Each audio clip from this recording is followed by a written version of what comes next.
എന്റെ സാറേ, ഒന്നും പറയണ്ട.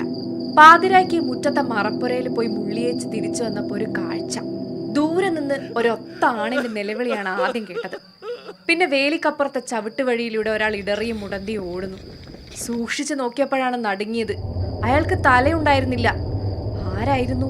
കുഞ്ഞുമാക്കോതാ, അല്ലാണ്ട് വേറെ ആരാണ് മുടന്തി ഓടണത്? അയാൾ ഞൊണ്ടനല്ലേ? അന്നേരം അച്ചമ്പിച്ചേട്ടന്റെ വീട്ടിലെ ആഞ്ഞിലിത്തറയിന്ന് പുക പരക്കുന്നുണ്ടായിരുന്നു.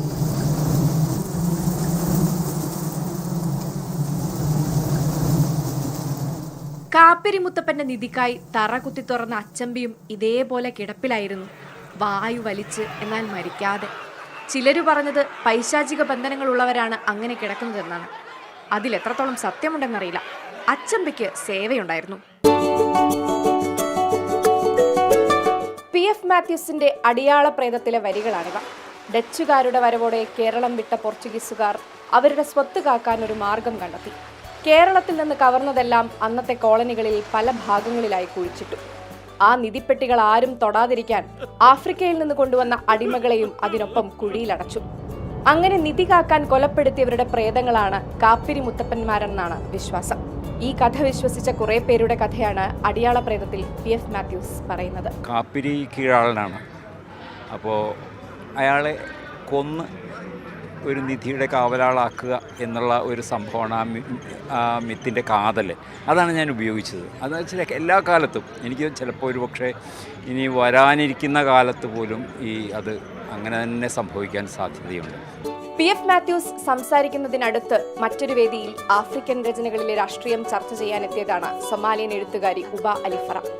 വർണ്ണവിവേചനവും ആഫ്രിക്കക്കാരുടെ പോരാട്ടങ്ങളും പ്രമേയമാക്കിയുള്ള തന്റെ കഥകളിലെല്ലാം ഉബ മിത്തുകളെ ഉപകരണമാക്കാറുണ്ട്. കാപ്പിരി മുത്തപ്പന്റെ കഥ കേട്ട ഉബയ്ക്കും കൗതുകം.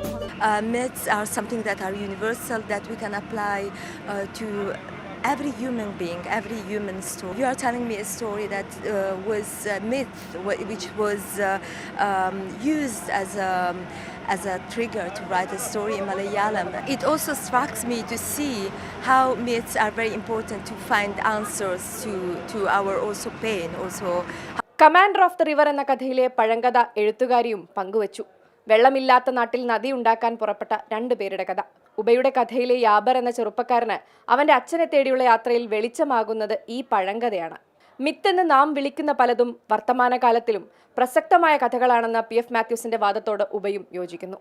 അങ്ങനെ ഇതുവരെ കേൾക്കാത്ത അറിയാത്ത കഥകളുടെ കൈമാറ്റത്തിന് കൂടി സാക്ഷിയാവുകയാണ് അക്ഷരോത്സവ വേദി. നെല്ലൈ മുരുകനൊപ്പം സൗമ്യ കൃഷ്ണ, മാതൃഭൂമി ന്യൂസ്.